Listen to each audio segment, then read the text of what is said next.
Assalamualaikum, 9th class. How are you? I hope that you all are fine and take a good health. I am Miss Kinza and you are watching my channel Study with Kinza. Okay students, as you know हमने 9th class 2025 new session का syllabus start किया और आज हम करेंगे इसका chapter number 6 topic 6.2. Let's start with the name of Allah. बिस्मिल्लाहिर्रहमानिर्रहीम. Okay students, first of all आज हमने इसके एक्सल लॉ में करना है. सबसे पहले हम करेंगे हुक्सला क्या होते हैं, फिर elasticity, elastic limit, graphical analysis and application of Hooke's law. First of all अब हम करेंगे इसकी हुक्सला की डेफिनेशन स्टेटमेंट. बेटा स्टेटमेंट पढ़ने से पहले हम देखते हैं कि हुक्सला होता क्या है, हुक्सला किसे कहते हैं. ओके बेटा, जब आप बैट बॉल खेलते हैं, बैट को जब हिट करते हैं बॉल से तो बॉल जाती है, वो उस पर फोर्स लगती है. दूसरा, जब आप रैकेट से बॉल को हिट करते हैं उस पर फोर्स लगती है, अप्लाइड करती है, ठीक है. और कुछ देर के लिए उस बॉल या रैकेट में डिफॉर्मेशन आती है, फिर उसके बाद जब वो फोर्स रिमूव होती है ना तो दोबारा वो अपनी फॉर्मेशन में वापस आ जाती है, अपनी उस दोबारा पुरानी शक्ल में वापस आती है, ठीक है. बॉडी की वो प्रॉपर्टी जो जिसमें वो अपनी पहली वाली स्टेट को दोबारा रीगेन कर लेती है बेटा, उसे कहते हैं हम इलास्टिसिटी, ठीक है. हुक्सला बेटा कुछ उसी से रिलेटेड कोई बात है, ठीक है. इसलिए हम पहले हुक्सला करें, इलास्टिसिटी के बारे में पढ़ेंगे, इलास्टिक लिमिट के बारे में पढ़ेंगे, फिर हम हुक्सला करते हैं ताकि हमें पता हो कि हुक्सला में कौन सी चीज़ें मेन आ रही हैं. इसलिए बेटा इलास्टिसिटी कहते हैं the property of a body due to which it regain its original size and shape. जब अब एक प्रॉपर्टी, बॉडी की ऐसी प्रॉपर्टी जिस रीगेन होती है अपनी ओरिजिनल साइज और शेप में दोबारा आती है. ओके बेटा, आपने एक और चीज़ नोट की होगी कि ज़्यादातर जो होती है ना स्प्रिंग वगैरह, वो अपनी ओरिजिनल साइज में वापस नहीं आती. जब आप स्प्रिंग को ज़्यादा स्ट्रेच करते हैं उसका साइज़ ज़्यादा होता है लेकिन वो दोबारा अपनी शक्ल में वापस नहीं आती है, ठीक है ना. अगर बेटा बॉडी अपनी वही स्प्रिंग अगर अपनी साइज में वापस अगर ना आए, ठीक है, तो उसे कहते हैं इलास्टिक लिमिट. वो लिमिट जहाँ पे बॉडी अपनी ओरिजिनल साइज और ओरिजिनल शेप में वापस नहीं आती, ठीक है, उसे हम कहते हैं इलास्टिसिटी. नेक्स्ट अब हम देखते हैं इलास्टिक लिमिट क्या होती है, ठीक है. It is a limit within which a body regain या recover original size, volume and shape. ऐसी लिमिट जिसमें बॉडी अपनी रिकवर करे अपने ओरिजिनल साइज को, वॉल्यूम को या शेप में, वो वापस आ जाए, उसे हम कहते हैं इलास्टिक लिमिट. हुक्सला बेटा अप्लाई इलास्टिसिटी पे, इलास्टिक लिमिट पे करता है, इसलिए हमने पहले वो किया था. अब हम करेंगे हुक्सला. ये आपने हुक्स अभी नहीं हुक्सला की डेफिनेशन अभी नहीं करनी, पहले आपने इलास्टिसिटी और इलास्टिक लिमिट की करनी है. नेक्स्ट स्टार्ट करते हैं अब हम हुक्सला.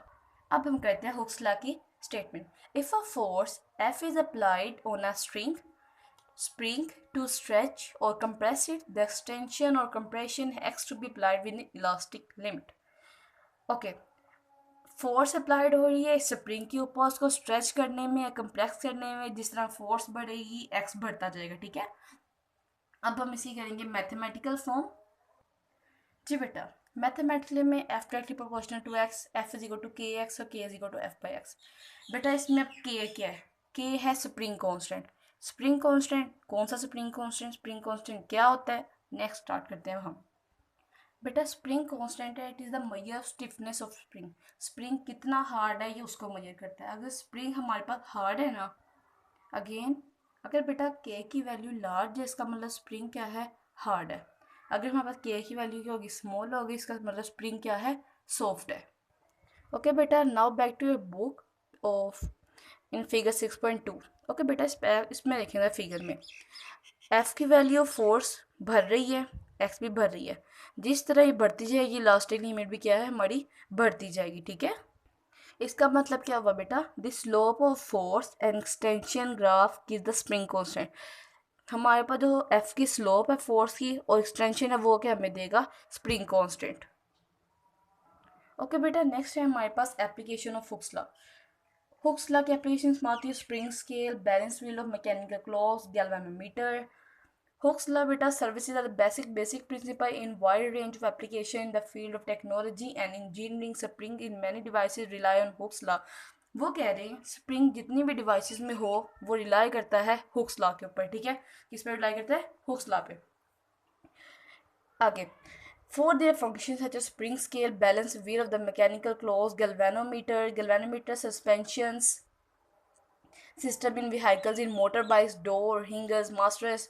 ओके, जिसमें भी स्प्रिंग होता है, जिसमें भी स्प्रिंग किसी भी चीज़ में, वो सब काम करता है किस प्रिंसिपल पे, हमारे हुक्स लॉ पे।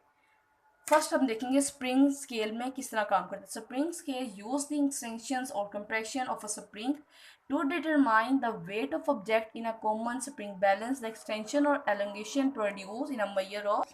ओके बेटा, हमारी जो भी रोजमर्रा की चीज़ होती है, रोजमर्रा की सॉरी नहीं, जो भी मैकेनिकल चीज़ होती है, गैल्वेनोमीटर जैसा बताया मैंने आपको, उन सब में क्या चीज़ यूज होती है, हुक्स लॉ का प्रोसेस यूज होता है। स्प्रिंग जिसमें जिसमें भी स्प्रिंग आ रही है उसमें प्रोसेस आएगा हुक्स लॉ का। ओके बेटा, I hope that you like my lecture. अगर एनी प्रॉब्लम, आपको कोई भी प्रॉब्लम आ रही हो तो आप मुझे कमेंट में लाजमी बताइएगा, हम अगेन इस टॉपिक को कर सकते हैं। ओके, आज के लिए अल्लाह हाफिज़।